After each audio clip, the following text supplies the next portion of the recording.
ఇంత ఘోరంగా మాట్లాడతారా?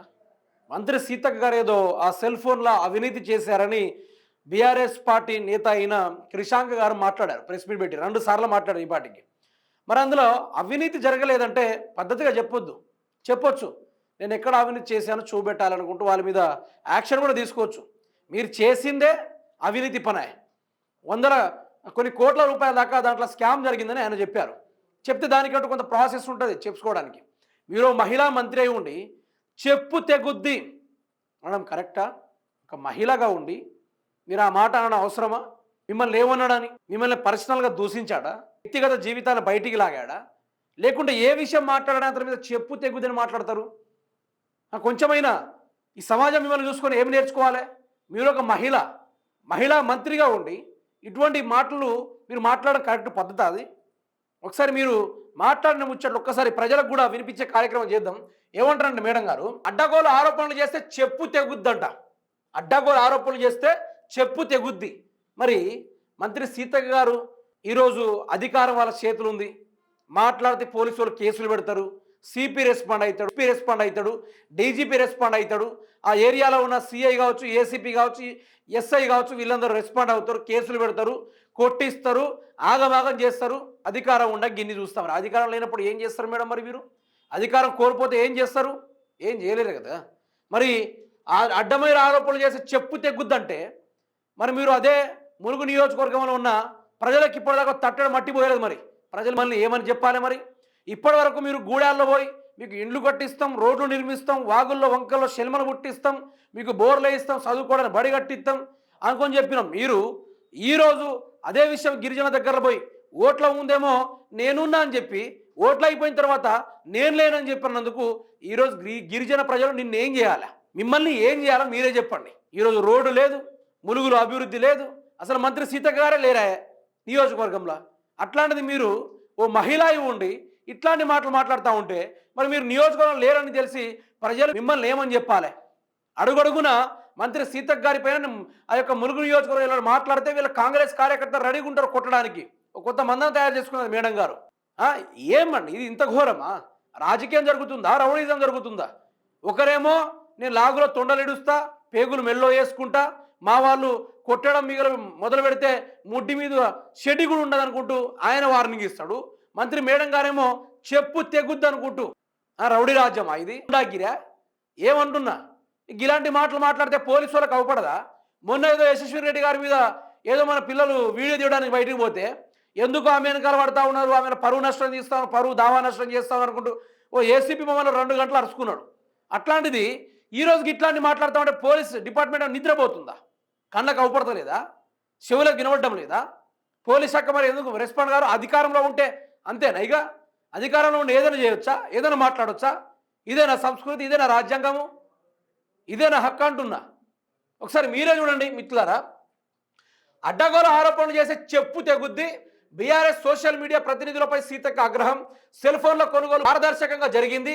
అంగన్వాడీలకు ఫోన్లు ఇస్తుంటే కళ్ళల నిప్పులు పోసుకుంటున్నారు. తప్పుడు ఆరోపణలు చేసే వారిపై పరువు నష్టం దావా వేస్తామని వారిని. ఆశా వర్కర్లకు ఫోన్లు ఇస్తున్నారు. మొదలు జీతాలు ఇయ్యర్రి వాళ్ళకి. మొదలు జీతాలు ఇస్తే బాగుంటుంది, వాళ్ళ జీతాలు పెంచితే బాగుంటుంది. మీరే కదా అందరూ ప్రతిపక్షంలో ఉన్నప్పుడు కప్ప నోరేసుకొని ఏమని మాట్లాడారు ఆ రోజు? అక్కలారా, అవ్వలారా, మీరు ఎవరైతే ఆశా వర్కర్గా జాబ్ చేస్తూ ఉన్నారో మీకు 5,000 ఇస్తే 10,000 ఇస్తా, మీకు 10,000 వస్తుంటే మీకు 20,000 ఇస్తా అని చెప్పుకుంటూ కప్పనోరేసుకొని వాగింది ఎవరయ్యా? నాకు అర్థం కావట్లేదు ప్రతిపక్షంలో ఉన్నప్పుడు.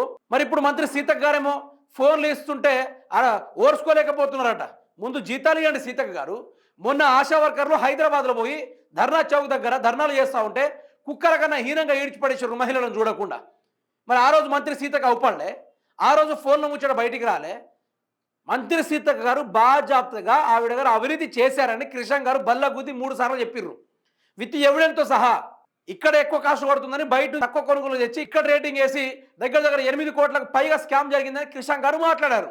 మరి మీ దానిపైన మీ పోలీస్ యంత్రాంగం విచారణ జరిపించి ఆయన మాట్లాడిన తప్పు అని చెప్పి ఏదో ఒకటి చెప్పియాలి. గది కదా పద్ధతి అంటే. చెప్పు తీసుకొని కొడతా, వంగపెట్టి గుద్దుతా, గియ్య మాటలు. ఆశా వర్కర్లు కాదు కదా, నియోజకవర్గంలో ప్రజల్ని చూడండి. మనిషి ఈవిడ గారు.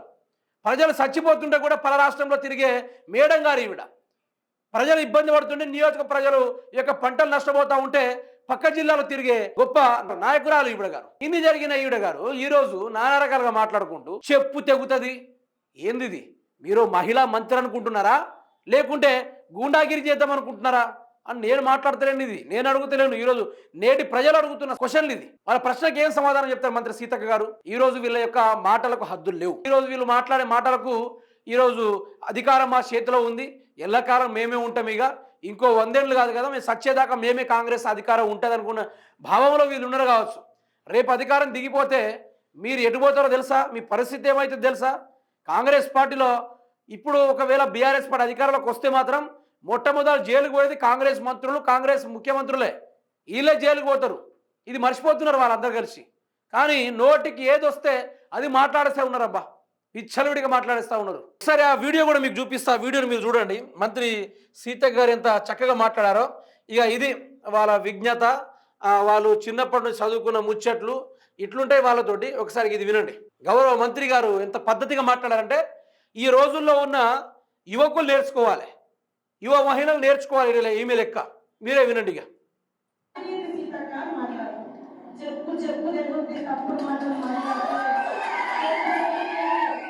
అబ్బా, చెప్పు తెగుతుంది అనగానే కిందోలిగా హూ హా అనుకున్నాడు. చెప్పు తెగుతుందట. ఈరోజు ఓట్ల ముందు పోయి ఓట్లు అడిగి నీకు ఇల్లు కట్టిస్తా అని చెప్పి ఆ మాయక ప్రజల్ని మోసం చేసినందుకు మిమ్మల్ని ఏం చేయాలి సీతక్క గారు? నీళ్లు తాగడానికి స్థితిలో దుస్థితిలో లేని ఆగమవుతున్న ప్రజలు ఈరోజు మీరు నీళ్ళు ఇస్తా అని చెప్పిన ఇప్పుడు ఆ ప్రజలందరూ కలిసి మిమ్మల్ని చేయాలి సీతక్క గారు. చిన్న పిల్లలకు చదువుకోవడానికి బడులు ఇస్తా అని చెప్పి ఇప్పటిదాకా మొహం కూడా కనిపించకుండా తిరుగుతున్న ఆ నియోజకవర్గ ప్రజలు నిన్నేం చేయాలి సీతక్క గారు? ఈరోజు మీరు ఆ యొక్క నియోజకవర్గ ప్రజల్లో ఓ తట్టెడు మట్టి కూడా పోయకుండా తిరుగుతూ ఉన్నారే దేశాలు పట్టుకొని. అక్కడ ఉన్న ప్రజలు మీకే సమాధానం చెప్పాలి సీతక్క గారు. ఇవన్నీ చెప్పడానికి మీ దగ్గర ఏం సమాధానం లేదు. మొన్నటికి 1000 ఏళ్ల చరిత్రకు సరిపడా మేడారం జాతరలో రాతి కట్టడాలు నిర్మిస్తున్నారని చెప్పి ఆ యొక్క రాతి చిన్న బాబు మీ కాళ్ళ మీద పడి ఇరిగితే ఇప్పటి వరకు మీ మొహం కూడా అక్కడ చూపెట్టుకోకుండా, అక్కడ ప్రజలకు ధైర్యం ఇవ్వకుండా, ఆడ కుటుంబానికి ధైర్యం ఇవ్వకుండా ఈరోజు రాష్ట్రాల్లో చక్కెర కొట్టుకుంటూ తిరిగే మీరు మీకు ఏం చెప్పాలి మేడం గారు? అందరు కలిసి చెప్పు తెగ్గుద్దంటారు. మీరు మహిళా మంత్రి అనుకుంటున్నారా? ఏమనుకుంటున్నారు? మాఫియా మెయింటైన్ చేద్దాం అనుకుంటున్నారా? ఏందా ముచ్చట్లేంది? ఈ మాటలు చూసుకొని రేపు ఇంట్లో ఉన్న మహిళలు ఏం నేర్చుకోవాలి? ఒక ఆడబిడ్డకి ఇట్లా మాట్లాడితే రేపు ఏం జరుగుతుంది? ఇవన్నీ మిమ్మల్ని చూసి నేర్చుకుంటారు. నరుకుడు, సంపుడు, ఆ చెప్పు తీసి కొట్టుడు, గిట్లాంటి ముచ్చట్లు. ఈ ప్రభుత్వం వచ్చినప్పటి నుంచి లేనిపోని బూతుల్లో మునిగిపోతూ ఉంది ప్రభుత్వం.